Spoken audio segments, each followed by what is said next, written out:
Hello everyone, welcome to MEPL classes. और जैसे कि आपको पता है सीएमएसएल का पेपर आपका कंप्लीट हो चुका है। तो सीएमएसएल का पेपर बहुत इजी आया था, बहुत ही ज़बरदस्त आया था। और यार डायरेक्ट पूरा हम लोग का जो समरी नोट्स है उसी से सारा क्वेश्चन आया था। और रहा बात प्रैक्टिकल का जितना भी क्वेश्चन है, जो मैंने कल प्रैक्टिकल का सेशन लिया था, जो 1 डे बिफोर प्रैक्टिकल का सेशन लिया था, उसी में से ही सारा क्वेश्चन आया है। ठीक है, तो रहा बात इंस्टीट्यूट ने कैसे पेपर को ब्रेक डाउन किया है, तो देखिए फर्स्ट क्वेश्चन आपका एससीआरए से पूछा गया था, जो कि 10 मार्क्स का था। फिर उसके बाद देखिए एलओडीआर के ऊपर कॉन्सेप्ट पूछा गया था, एलओडीआर के ऊपर, जिसमें से 2 क्वेश्चन तो आपका कंपनीज एक्ट से पूछा गया था। ठीक है, तो सर पार्ट ए में पार्ट बी का क्वेश्चन डाल दिया भैया, इंस्टीट्यूट का माया है। पार्ट बी में पार्ट ए में पार्ट बी का क्वेश्चन डाल दिया, पार्ट बी में पार्ट ए का क्वेश्चन डाल दिया।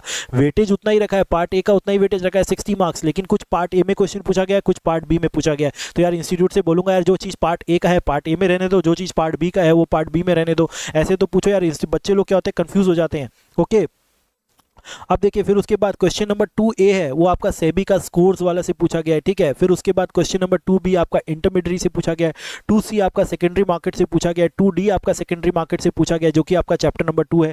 फिर उसके बाद 2A का जो A1 वाला पार्ट है वो IFSC से पूछा गया, listing criteria of startup companies. ठीक है, फिर उसके बाद सेकेंडरी मार्केट से पूछा गया, BSc SME से क्वेश्चन पूछा गया है। ओके, फिर उसके बाद आपका सेकेंडरी मार्केट से वापस से क्वेश्चन पूछा गया bulk deal and block deal के ऊपर। ओके, मल्टीपल ट्रेड्स कर सकते हैं कि नहीं, बल्क डील का कब रिपोर्टिंग टाइमिंग्स होता है उसके ऊपर पूछा गया। बेसिक्स ऑफ कैपिटल मार्केट के ऊपर क्वेश्चन पूछा गया, QIB के ऊपर कि QIB को बताइए। ठीक है, कि क्या होता है QIB। फिर देखिए पार्ट 2 में आपका डिपॉजिटरी से क्वेश्चन पूछा गया है 3A। सर ये तो पार्ट ए का चीज पार्ट बी में पूछ रहे हैं। हाँ भैया, पार्ट ए का चीज पार्ट बी में।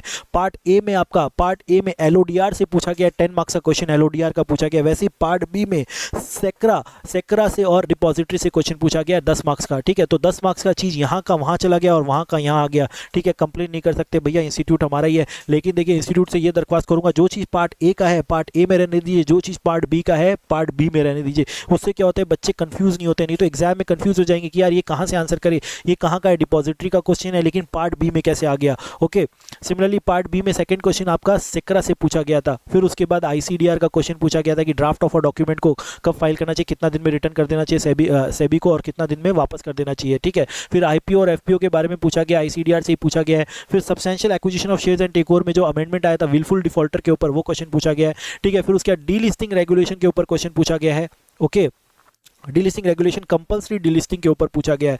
ओके, बोला ना डायरेक्ट क्वेश्चन है। म्यूचुअल फंड में NAV के ऊपर क्वेश्चन पूछा गया कि NAV निकालो भैया, NAV का 110% वैल्यू, NAV निकालो, उसका 110% निकाल दो, इनटू नंबर ऑफ यूनिट्स कर दो, तो इसका आंसर आ जाएगा। ठीक है, बाईबैक में मैक्सिमम नंबर ऑफ शेयर्स निकालने के लिए बोला और मैक्सिमम अमाउंट ऑफ बाईबैक निकालने के लिए बोला है। फिर उसके CIS का प्रॉपर बुक्स ऑफ डॉक्यूमेंट कितना दिन में रखना पड़ता है, वारंट कितना दिन में दे देना पड़ता है, वही 42 डेज का। और बुक्स ऑफ अकाउंट कितना दिन के लिए मेंटेन करके रखना पड़ता है, वो देना पड़ता है। Short note asset management company, वही म्यूचुअल फंड से वापस से क्वेश्चन पूछा गया। फ्रीक्वेंटली ट्रेडेड शेयर के ऊपर पूछा गया कि फ्रीक्वेंटली ट्रेडेड शेयर क्या होता है। फिर उसके ट्रस्ट डीड के ऊपर पूछा गया NCS का। फिर उसके code of conduct of mutual fund के बारे में पूछा गया। और उसके बाद continuous disclosure under SEBI PIT regulation, prohibition of insider trading regulation के अंदर में कंटिन्यूअल डिस्क्लोजर जो हम लोग करते हैं उसके ऊपर क्वेश्चन पूछा गया है। फिर वापस से म्यूचुअल फंड के ऊपर होल्डिंग पीरियड रिटर्न के ऊपर क्वेश्चन पूछा गया है। ठीक है, फिर उसके बाद आपका SBEB में स्वेट इक्विटी के ऊपर शेयर क्वेश्चन पूछा गया कि सीलिंग क्या होता है, मैनेजरियल रेम्युनरेशन का maximum quantum of sweat equity कितना होता है, प्राइसिंग ऑफ स्वेट इक्विटी के ऊपर क्वेश्चन पूछा गया है। ठीक है, फिर LODR रेगुलेशन के ऊपर में जो बोर्ड ऑफ डायरेक्टर लोग का जो मीटिंग होता है 30 मिनट्स में जो डिस्क्लोजर करना पड़ता है,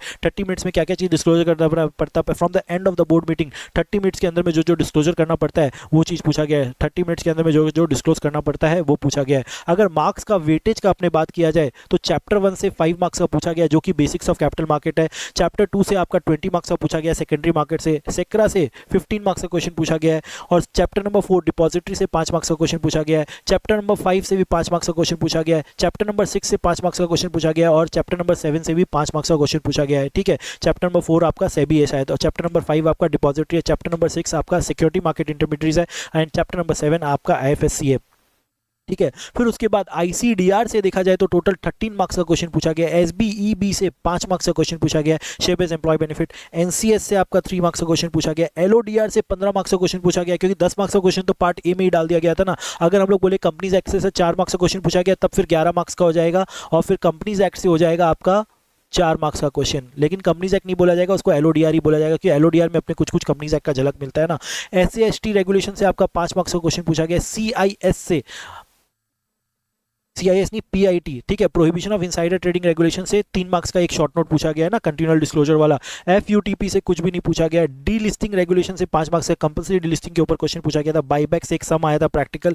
म्यूचुअल फंड से 10 मार्क्स का तो सम आया था, 6 मार्क्स का आपका और शॉर्ट नोट्स आया था, ठीक है। CIS से 5 मार्क्स का वो बुक्स ऑफ अकाउंट्स के ऊपर क्वेश्चन पूछा गया है। तो टोटल आपका ये जो पेपर था 60 + 75, 60 + 75 आपका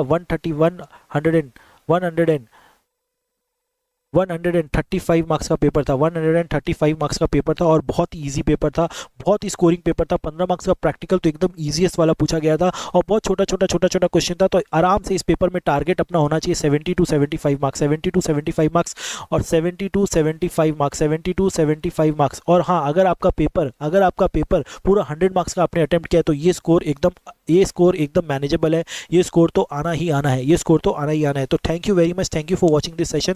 नेक्स्ट मैं आपके लिए ECIPL का, जी हाँ, ECIPL का एक ज़बरदस्त वाला बूस्टर सेशन लेके आने वाला हूँ, जो कि रात को 8 बजे होगा। आप आज पूरा रिवाइज कर लीजिए वो बूस्टर सेशन करने के बाद बहुत सारा टॉपिक्स आपका ऑटोमेटिकली रिवाइज हो जाएगा। Thank you very much, thank you for watching this video. Okay.